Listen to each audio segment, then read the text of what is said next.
Greetings, everyone. Core here. And I know it's been a while since I've done a movie review, kind of because the summer's over and all that stuff, but there's still a few movies left in the year that I wanted to see. And I just got back from seeing one of them, which is actually probably my most anticipated movie this year after seeing the screenshots, hearing about it, and just being able to actually see it in the theater. It's been a while. And of course, by the title, you could tell I'm talking about Godzilla, or Shin Godzilla, or Shin Godzilla, Godzilla Resurgence, as far as the Western audience goes. Thanks to Funimation, which Funimation's been doing really great stuff about bringing, movies, anime over from Japan to theaters, granted for select times, but still, a week is still pretty good to draw into a theater, which I went to the biggest theater near me that was showing it. It was a 26 screen theater, so it's pretty sizable. And the theater that they actually put it in was one of the largest ones they have that is an IMAX. And it was pretty full in there. It was pretty surprised. I was surprised, for sure, how many people were actually there to see it. And granted, this is the first night, so of course probably a lot of people want to see it the first night. It's still going to go on until the 18th, so if you could get a chance, check. I believe it's shingodzilla.com, or you could Google it and to see, where the show times near you if you want to go see it. It is subtitled, so it's original Japanese language. The director that did this is also the same director that did the Attack on Titan live action movies, which those are okay. I didn't like how they changed the story from the original series, but it's alright. It still works out. But it works so much better for Godzilla, I think. And it gives a nice, unique feel to it compared to other Godzilla movies. There's a little comedy here and there, but it's more or less it's played pretty straight. And Godzilla, so this is pretty much kind of like a reboot of the original. It's a remake almost of the original Godzilla. It's pretty much the first time these people have seen Godzilla, and that's pretty interesting to see. So the one part I thought was very interesting was Godzilla evolves in this movie, which granted he has kind of evolved in some of the movies, but he actually physically evolves from his form before he's walking, because Godzilla, of course, walks, and that's the form that we all know, where in this one he actually is in a kind of aquatic, kind of like a salamander, amphibian form, and then evolves into his more land-based walking form, granted still, of course, water-based because he's a lizard, which they don't really say exactly what he evolved from, but they do give a little bit, because this whole world is new to this creature, to Godzilla, to everything, so of course they don't really know what he is, so they have to try to piece it together, and you're there to, go with them to piece it together, and for them trying to figure out how to defeat it, how to deter it, and what to do exactly against it, and it all works out really well. I actually love it. It was a little... So when you first see Godzilla, you think it's a monster he's going to kill, which I kind of wish it was, because he looks a little derpy. And granted, of course, like I said, he evolves, so he becomes more like a Godzilla form, and then he evolves again, and then, he actually looks more like Godzilla. Granted, a pretty fierce Godzilla, to say the least. It's almost like his skin is like cracking off, and you could kind of see his, muscle tone and everything. So it's almost like a zombie Godzilla, the way it kind of looks. So it's pretty fierce, to say the least.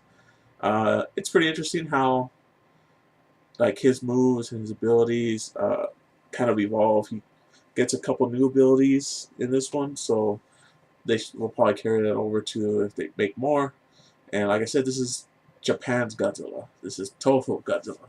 This isn't America Godzilla. This isn't, the New York Godzilla one that came out in 2000 or 1999. And this isn't the Bryan Cranston Godzilla. This is the Godzilla from the source. So it's really interesting to see what they did to him, what they kind of evolved him into, especially if they literally evolved him in the movie. So story-wise, it is very similar to the first one. It's them just trying to figure him out.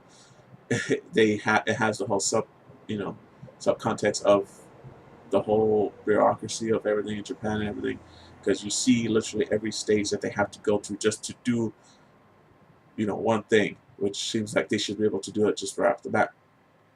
So that was the original. I believe that was the original idea behind the whole Godzilla series. Besides the whole, man versus nature, the nuclear winter, nuclear weapons being the disaster of humans causing all this stuff, but it's also about the government and everything else that happens behind it. Red tape a lot. So, granted, of course, it does evolve into some, crazy stuff, more super power, individual aliens, stuff like that. It goes, it jumps the shark. But this one kind of starts to ground it a little bit more. They pretty much have almost an explanation for everything he does, almost. Because there are a few things that are kind of a little fishy here and there. Like I said, this is subtitled, so everyone does really good. Really good. Everyone does a really good job. Um, can't say I didn't really.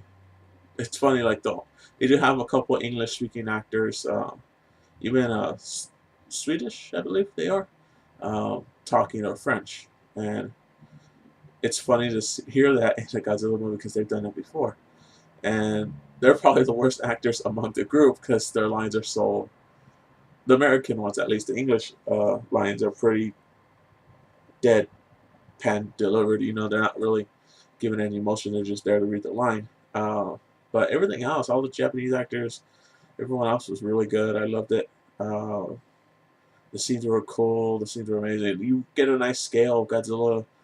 It's pretty interesting to see his music evolves actually from the first time you see him to when he's pretty much in his Godzilla final form. So that's pretty cool to see. You hear his roar, which actually evolves a little too as well. It's more of the classic roar, not so deepy T-Rexy as like the Bryan Cranston Godzilla. So I really love that. That's the old. It's pretty much the old classic, a little bit revamped. There's really great scenes in this movie. The music is really, it kicks in just in the right time. They knew what they were doing. It's definitely a project that they put their heart and soul into, and I can't wait for more. I'm pretty sure they're gonna do more, especially if they bring in other monsters, because it's pretty interesting how they left it off. I don't want to go too much into it. I want you guys to see it. If you're a Godzilla fan, definitely go see it. I recommend it highly. There's a lot of talking, so prepare for that. When Godzilla's on the screen, it does get a little lengthy. It kind of reminds me of like Ghost in the Shell stuff, where it's a lot of bureaucracy behind the scenes. Quick talking. Sometimes you'll miss a couple lines here and there because they do talk fairly quick. But once Godzilla shows up, it's a lot easier to follow. You don't have to worry about reading the bottom of the screen. You can just focus on Godzilla, and that's really cool. Yeah, it's great. It was very satisfying as far as being a Godzilla fan. And of course, I am a Godzilla, pretty strong Godzilla fan. I actually have a Godzilla toy, which is older than me. I got the Funko Pops, which you can see back there, right behind my WWE guys. I have the two variants that are signed by all three puppeteers, all three guys that were in the Godzilla suit. That's how much of a fan I am. And I guess, hey, I loved it. I'll probably go see it again, probably sometime this week again. But yeah, recommend it highly. Check it out if you don't want to see Godzilla. Until next time, guys. Later.